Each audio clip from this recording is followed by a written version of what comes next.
Gold has just crossed $2,500. Not gradually, not quietly. It moved with force. At the same time, reports begin circulating that several banks are restricting withdrawals, slowing transfers, or tightening internal liquidity controls. No dramatic headlines, no official crisis declaration, just subtle friction in the system. On the surface, these events may seem unrelated. Gold rising can be blamed on inflation, geopolitics, or central bank buying. Banking restrictions can be described as precautionary measures. But when both occur simultaneously, it demands closer attention. Gold does not move like a technology stock. It does not surge because of excitement or innovation. It moves when trust shifts, and banks do not limit liquidity unless liquidity itself becomes precious. So the real question is simple. Why would capital rush toward gold at the exact moment financial plumbing appears strained? To answer that, we have to step back and think about how modern money works. Most money today is digital. It exists as entries on bank balance sheets. It flows through interconnected institutions. It depends on confidence between counterparties. If that confidence weakens, even slightly, the entire system feels tighter. When trust and liquidity declines, hard assets tend to strengthen. This is not ideology. It is pattern recognition. Gold sits outside the credit system. It does not rely on a bank's promise. It does not depend on overnight funding markets. It settles value without asking permission. So this moment is not really about a price level. $2,500 is symbolic. The deeper issue is confidence. Confidence in deposits.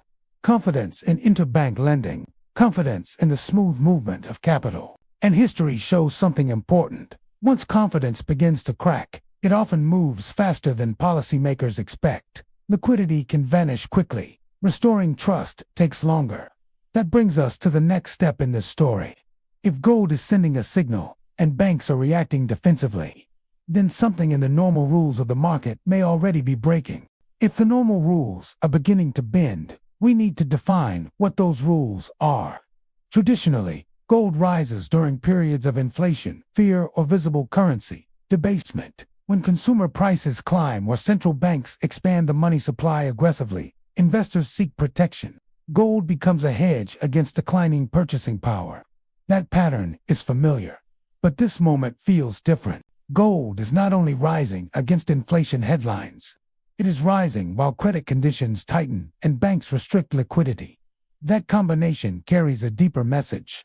It suggests concern about counterparty risk. It suggests stress inside the plumbing of finance itself. To understand why that matters, we need to examine how modern banking operates. Banks do not hold every dollar deposited with them. They function on fractional reserves. Deposits are lent out, invested, or pledged as collateral. Liquidity depends on confidence that funds can be accessed when needed. Behind the scenes, banks lend to each other in short-term markets. The repo market allows institutions to borrow cash against collateral, often government bonds. These transactions form chains of trust. If one link weakens, the strain travels quickly. When we hear that banks are freezing activity, it rarely means insolvency overnight. More often, it signals funding stress. Deposits still appear on screens, balances still exist digitally. But immediate, usable liquidity becomes scarce. This is where normal market relationships begin to break. Under typical conditions, rising interest rates pressure gold lower. Yet history shows periods when gold decouples from rate expectations. Moments when markets doubt that central banks can fully stabilize the system. Those episodes are not frequent, but they are meaningful. They mark transition phases. So the real signal is not gold crossing $2,500. It is gold rising while banking stress surfaces simultaneously.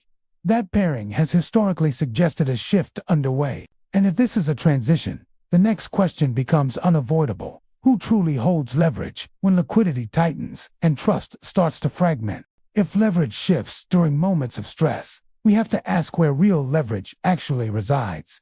Gold is often discussed as a ticker symbol, a futures contract, or a chart on a screen. But at its core, gold is physical. It must be mined, refined, transported, stored, and secured. It sits in vaults. It rests on central bank balance sheets. It crosses borders in armored shipments. That physical reality matters when confidence in digital systems begins to weaken. Over the past several years, central banks have been accumulating gold at a steady pace. Not for headlines, not for speculation, for reserves. Many emerging economies have gradually reduced reliance on dollar-denominated assets and increased their bullion holdings. The reasoning is straightforward. Gold does not depend on another nation's banking system. It does not rely on a correspondent network. It settles value without counterparty exposure. That independence becomes strategic during periods of financial strain. At the same time, gold supply does not respond quickly to rising demand. Mining output grows slowly. Discovering new deposits takes years. Environmental approvals, capital investment, and infrastructure development move at measured speeds. Refining capacity is concentrated in specific regions. Vaulting and clearing hubs are centralized in a handful of global cities. When demand surges during banking stress, these physical systems face pressure. Premiums can widen, delivery times can lengthen. Paper claims and physical availability may begin to diverge. This is not theory. It is the result of constrained logistics meeting sudden demand. Meanwhile, banks restricting capital expose another supply chain, the supply chain of trust. Modern money moves through correspondent banks, clearinghouses, and settlement systems. Each step requires institutional competence. If any link tightens, transactions slow. Access becomes conditional. In that environment, assets that do not require permission gain relative strength. So the deeper struggle is not simply about price. It is about control. Control over liquidity inside the financial system versus control over physical reserves outside of it. When confidence declines, tangible settlement assets become strategically important. And once physical reserves begin to matter more than digital balances, the implications extend beyond banks. They reach directly into the structure of money itself. Once physical reserves begin to matter more than digital balances, the conversation naturally shifts to money itself. Gold rising during banking stress does not mean paper currency disappears overnight. Modern economies still run on fiat systems. Salaries are paid digitally. Taxes are collected electronically. Trade is invoiced in major currencies. But when gold accelerates at the same moment banks restrict liquidity, it sends a subtle signal. It raises questions about monetary credibility. Central banks typically respond to banking freezes with stabilization tools. They inject liquidity into the system. They open emergency lending facilities. They expand their balance sheets to backstop institutions facing funding stress. These actions are designed to restore confidence quickly and prevent contagion. In the short term, they often work.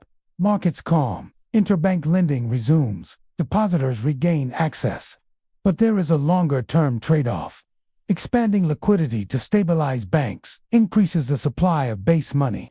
Even if temporary, it changes expectations. This creates a structural paradox. The very act of reinforcing trust in banks can weaken trust in currency over time.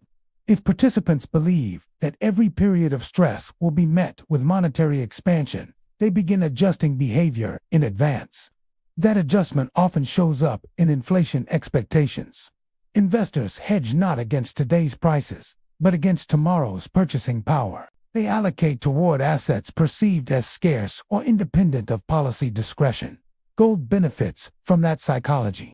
As liquidity support expands, the move can become self-reinforcing. Rising gold prices validate concerns about currency dilution. That validation draws in additional capital. The feedback loop strengthens. Beyond domestic dynamics, there is an international dimension. If multiple countries observe stress in the dominant reserve currency system, while central banks accumulate gold, trade relationships slowly adapt.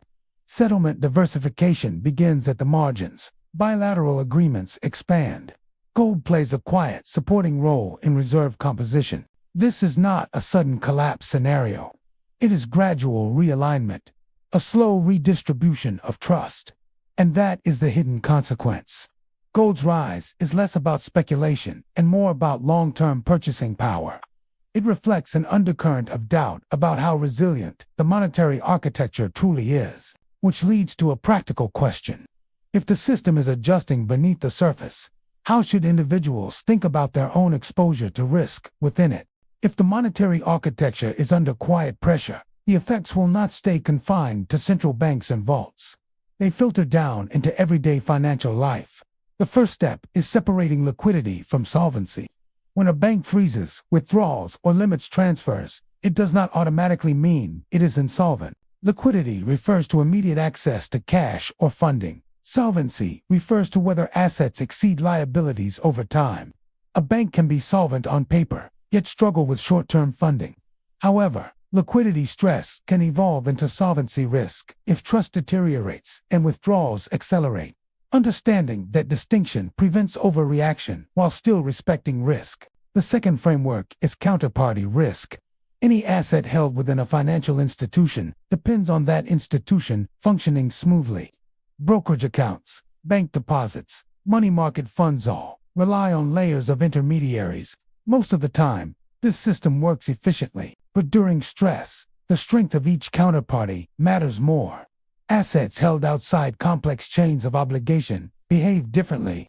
The key insight is not that one is always superior, but that they carry different forms of dependency. The third concept is optionality. In stable periods, investors optimize for yield. They stretch for return. In uncertain transitions, flexibility becomes more valuable than maximum performance. Optionality means maintaining the ability to respond if conditions change. It is about preserving choice rather than predicting outcomes. For everyday individuals, systemic shifts show up as friction. Lending standards tighten. Mortgage approvals take longer. Credit card limits adjust. Borrowing costs rise. Asset prices swing more widely. Hiring slows. None of this signals collapse. It signals reduced fluidity. A less fluid system demands clearer thinking. When gold rises during banking stress, it is not an instruction. It is information. It suggests that parts of the financial structure are under strain. The productive response is structural awareness, not emotional reaction. Ask how liquidity flows. Identify dependencies. Value flexibility. Because once you begin thinking in systems rather than headlines, the next logical step is to consider where this transition could lead and how different outcomes might reshape the landscape ahead. Thinking in systems naturally leads to one final step, mapping possible paths forward, not predictions, scenarios. The first scenario is temporary stress, followed by policy stabilization. Central banks inject sufficient liquidity.